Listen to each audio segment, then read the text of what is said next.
Students, स्वागत है आप सभी का एनिमेट सीसी की क्लास नंबर 68 में। आज की इस क्लास के अंदर हम सीखने वाले हैं बैक वॉक साइकिल के बारे में। पहले हमने एक कैरेक्टर बनाना सीख लिया, 3-4 वॉक साइकिल बनाना भी सीख लिया, साइड वॉक साइकिल भी बनाना सीख लिया, लेकिन बैक वॉक साइकिल बाकी है ना। फ्रंट वॉक भी सीख लिया था, बैक अभी बाकी है, तो वो हम जल्दी से एक बार सीख लेते हैं। बहुत आसान है अगर आप बैक वॉक साइकिल बनाना चाहते हैं तो।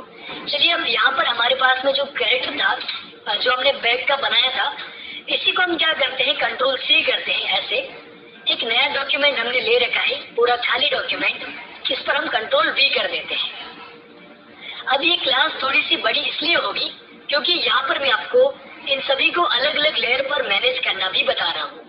अगर आपने अभी तक ये चीज नहीं समझे कि किसी भी कैरेक्टर के जो अलग अलग पार्ट्स होते हैं उनको आप कैसे अलग अलग लेयर पर मैनेज करोगे, अगर आपको नहीं पता है तो इस क्लास को आप जरूर से पूरा देख लीजिएगा।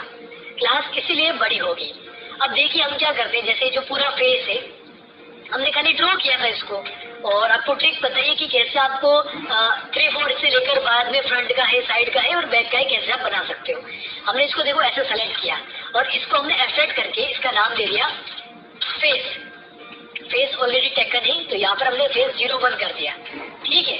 और क्यू प्रेस करके इसका जो पॉइंट है वो हमने यहाँ पर गर्दन पर दे दिया, ठीक है। अब ये फेस पूरा अलग हो गया है। Ctrl+X करो, नया डॉक्यूमेंट, नया लेयर लो, Ctrl+Shift+V करो। लेयर का नाम भी आप यहाँ पर लिख सकते हो ताकि आपको सही से पता रहेगा। उसके बाद में आती है बॉडी, गर्दन, और ये जो बीच का पार्ट था इसको मैंने Ctrl+X किया। Ctrl+X से पहले एक बार आप इसको भी एफेक्ट करके सिंबल कर लेना। सिंबल का नाम लिख सकते हो, नहीं लिखना है तो भी छोड़ दो, कोई दिक्कत नहीं है। और इसका जो पॉइंट है वो आप यहाँ पर दे दो। अब यहाँ पर मैं Ctrl+X करूंगा, ठीक है, और एक नया लेयर बनाऊंगा। यहाँ पे Ctrl+Shift+V करूंगा, इसका लिखूंगा मैं बॉडी। उसी के साथ अभी हम देखो हाथों को भी करते हैं, तो एक हाथ का पार्ट अलग है, ये पार्ट अलग है, क्योंकि हमने पहले कैरेक्टर से क्या किया था, कॉपी पेस्ट किया था। तो ठीक वैसे जैसे अभी हमने ग्रुप किया ना, तो सभी को आप अलग अलग करके ग्रुप कर देना या फिर सिंबल कर देना।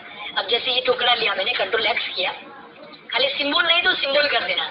अब जैसे ये हाथ है इसको मैं लिख देता हूँ हैंड 1, चलो हैंड 01, इसको भी मैंने Ctrl+X किया। एक नया लेयर लेते हैं, Ctrl+Shift+V, इसको भी हम लिखते हैं हैंड 02। आप कुछ भी लिख सकते हो, बीच का पार्ट है तो क्यू प्रेस कर देना। एक बार क्यू प्रेस करके सभी के जो पॉइंट है हाथों के वो आप यहाँ पर सेट कर देना। नीचे का लास्ट पार्ट Ctrl+X करो, Ctrl+Shift+V, नया लेयर है, इसका नाम लिख दो हैंड 03, ठीक है।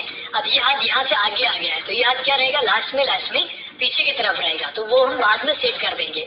उसके बाद में ये वाला हाथ Ctrl+X किया, नया लेयर लिया, Ctrl+Shift+V, इसका नाम लिख दिया। जैसे आप यहाँ पर कुछ भी लिख सकते हो, ठीक है, राइट हैंड 01, ठीक है।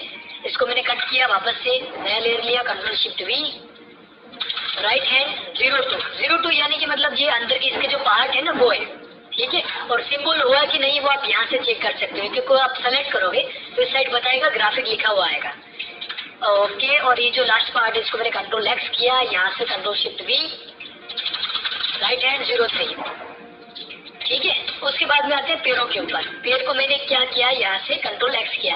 ये पहले से देखो सिंबल ही है, क्योंकि हमने उससे पहले क्या किया था, जो कैरेक्टर बनाए थे उन सभी को मैंने एक एक को आपको सिंबल करके भी बताया था, वो वापस से सिंबल ही है। अगर आपको सिंबल को हटाना है तो Ctrl+V कर दोगे तो वो सिंबल हट जाएगा। मैंने इसको Ctrl+X किया, नया लेयर लिया, यहाँ पे Ctrl+Shift+V, लेग 01, ये मिडिल पार्ट लेंगे, यहाँ से नया लेयर Ctrl+Shift+V, लेग का 02 पार्ट है। उसके बाद में जो शूज है इसके Ctrl+X किया, नया लेयर लिया, Ctrl+Shift+V, और इसका नाम हम लिख देते हैं लेग 03, ठीक है, ये लेग 03। आप शूज भी लिख सकते हो, ऐसा कोई दिक्कत नहीं है इसमें। उसके बाद में ये जो बीच का पार्ट है ना, ये अब देखो अगर आप ये रखना चाहते हो तो आप रख सकते हो, लेकिन देखो यहाँ पर हम धोती बना रहे हैं तो धोती में ये पार्ट रहना जरूरी है। अगर आप खाली जींस में कोई बना रहे हो तो उसमें ये पार्ट नहीं रहता है। हम इसको भी लेंगे, एक बार Ctrl+X करेंगे, नया लेयर लेंगे, Ctrl+Shift+V, इसका हम नाम लिख देते हैं मिडल कुछ भी, Ctrl+Shift+V कर देते हैं, ठीक है। अब ये सिंबल नहीं है, देखो यहाँ पर आपको ग्राफिक दिख रहा है, एफेक्ट करके इसको भी मैंने ग्राफिक कर दिया। अब उसका जो पॉइंट था वो मैंने यहाँ पर लगा दिया ऊपर, ठीक है। दूसरा लेग, इसको लिया मैंने, नया लेयर लिया, Ctrl+Shift+V, इसका मैंने लिख दिया, नाम चेंज कर दिया राइट लेग 01, इसको भी वापस से Ctrl+X, नया लेयर लिया, Ctrl+Shift+V, राइट लेग